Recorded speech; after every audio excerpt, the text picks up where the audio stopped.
ये भगवान राम की स्तुति में लिखी गई लाइनों में अल्लाह शब्द कहाँ से आ गया? बताइए। रघुपति राघव राजा राम पतित पावन सीता राम, इनके आगे की लाइनें क्या है? ईश्वर अल्लाह तेरो नाम, सबको सन्मति दे भगवान। नहीं, ये ओरिजिनल भजन है ही नहीं। अब असली भजन सुनिए। असल में ये भजन पंडित लक्ष्मणाचार्य जी ने लिखा था और इस भजन की असली पंक्तियां ये हैं। रघुपति राघव राजा राम पतित पावन सीता राम, सुंदर विग्रह मेघा श्याम, गंगा तुलसी शाली ग्राम। आपको जानकर हैरानी होगी कि गांधी जी ने इसमें अल्लाह शब्द अपनी मर्जी से जोड़ा था। आजादी के समय गांधी जी ने इस भजन को अपने हिसाब से बनाया और देश के कोने कोने तक पहुंचा दिया। लेकिन क्या एक हिंदू भजन को ऐसे दुनिया के सामने रखना सही है? आज भी हम में से ज्यादातर लोगों को इन ओरिजिनल लाइंस के बारे में पता तक नहीं है। इसलिए इस वीडियो को ज्यादा से ज्यादा लोगों तक शेयर करिए ताकि हिंदुओं को अपनी संस्कृति और सभ्यता के बारे में पता लग सके।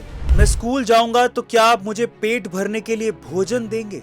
गाइस, यही वो सवाल था जिसकी वजह से प्राथमिक स्कूल के बच्चों को आज मिड डे मील परोसा जाता है। ये बात है 1960 के दशक की, जब गरीब बच्चे पढ़ाई के बजाय सिर्फ काम करते थे पेट भरने के लिए। इसी दौरान साल 1954 में एक दिन तमिलनाडु के तत्कालीन मुख्यमंत्री के कामराज तिरुनेलवेली जिले का दौरा कर रहे थे। अचानक से उनका ध्यान रेलवे क्रॉसिंग के पास गायें चरा रहे एक बच्चे पर गया। उन्होंने जब उस बच्चे से पूछा कि तुम पढ़ने के बजाय गायें क्यों चरा रहे हो, स्कूल क्यों नहीं जाते हो? इस पर उस बच्चे ने कहा कि अगर मैं स्कूल जाऊंगा तो क्या आप पेट भरने के लिए मुझे भोजन देंगे? मैं तभी पढ़ पाऊंगा जब मेरा पेट भरा होगा। बच्चे के इन शब्दों ने कामराज पर गहरा प्रभाव डाला, क्योंकि खुद कामराज को पिता की मृत्यु के बाद 11 साल की उम्र में घर चलाने के लिए पढ़ाई छोड़नी पड़ गई थी। ऐसे में इस समस्या को सुलझाने के लिए उन्होंने सरकार के साथ मिलकर साल 1955 में मिड डे मील की शुरुआत की थी। आम आदमी के दर्द और समस्याओं को समझने वाला ही सच्चा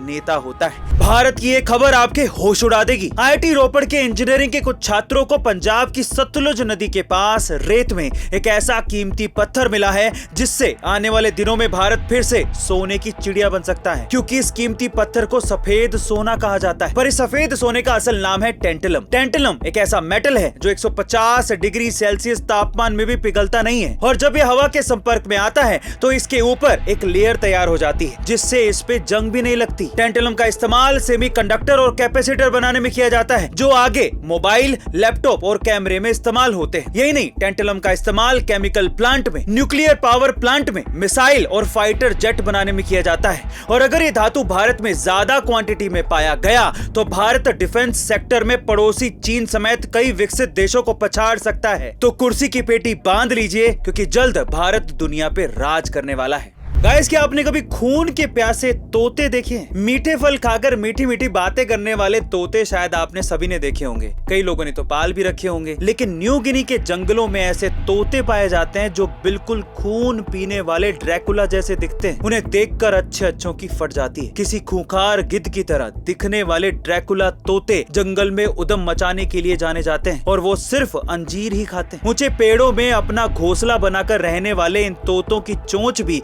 किसी गिद्ध की तरह ही शार्प होती है। 40 सेंटीमीटर लंबे और लगभग 700 ग्राम वजन वाले ये तोते 20 से 40 सालों तक जिंदा रहते हैं। और खास बात यह है कि बाकी तोतों की तरह ये मीठी बातें नहीं करते, बल्कि कठोर और कर्कश आवाज से चीखते हैं, जिसे सुनकर अच्छों के पसीने निकल जाते हैं। ऐसा कहा जाता है कि ड्रैकुला तोते के पंख काफी बेशकीमती होते हैं और ब्लैक मार्केट में बहुत महंगे बिकते हैं। इसलिए ड्रैकुला तोते अब धीरे धीरे लुप्त होते जा रहे हैं। गाइस, क्या आपने कभी ड्रैकुला तोते देखे हैं? कमेंट सेक्शन में जरूर लिखिएगा। मिलते हैं अगली वीडियो में।